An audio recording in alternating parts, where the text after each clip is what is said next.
Fungsi bahagian pendidikan khas. Terdapat 7 fungsi pendidikan khas berdasarkan penstrukturan KPM 1 Ogos 2019.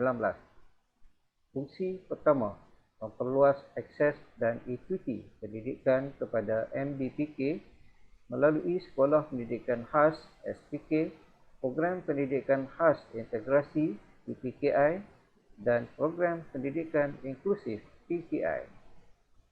Fungsi kedua, memperkasa strategi pengoperasian di SPK, PPKI dan PPI. Fungsi ketiga, membangunkan modal instan MDPK mengikut potensi dan meningkatkan kebolehpasaran dalam pelbagai bidang.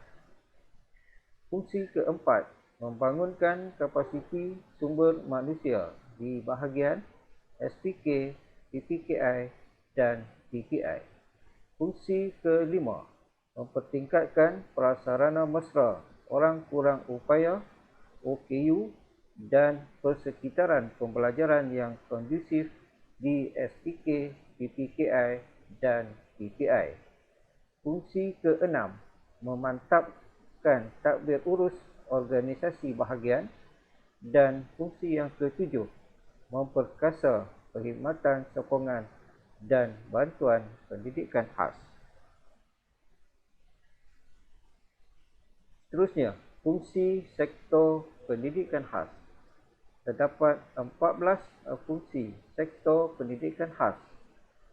Fungsi pertama, merancang dan memastikan keberkesanan pelaksanaan dasar dan program utama pendidikan khas KPM. Fungsi kedua, merancang, memantau dan melapor pelaksanaan dasar pendidikan khas selaras dengan dasar pendidikan negara pada peringkat negeri atau wilayah. Fungsi ketiga, merancang, memantau, menilai dan melapor pelaksanaan kurikulum dan pentafsiran bagi MDPK. Fungsi keempat, mengenal pasti, memantau dan mengawal selia keperluan sumber dan data bagi MDPK. Fungsi kelima, mengupayakan pegawai pendidikan khas PPD dalam memberi sokongan kepada sekolah. Fungsi keenam, merancang, melaksana dan memantau pelaksanaan program-program khas di SPK, PPKI dan PPI. Fungsi ketujuh, merancang dan melaksana kerjasama dengan pihak berkepentingan dalam mengoptimum potensi diri MDPK. Fungsi ke-8, merancang dan melaksanakan penempatan dan pertukaran MDPK. Fungsi ke-9, memantau, menilai dan melaporkan keperluan guru pendidikan khas dan pembantu pengurusan murid PPM. Fungsi ke-10, merancang, melaksana, memantau dan mengawal selia strategi pengesanan awal, intervensi awal dan rehabilitasi bagi MDPK.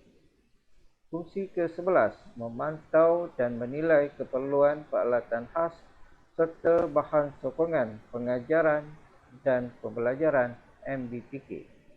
Fungsi ke-12, memantau dan melaporkan khidmat sokongan, peralatan khas dan bantuan pendidikan khas bagi MDPK. Fungsi ke-13, merancang, melaksana, memantau dan menilai pelaksanaan program transisi MDPK. Dan fungsi terakhir, merancang, menyelaras dan mengurus Pusat Perkhidmatan Pendidikan Khas 3PP.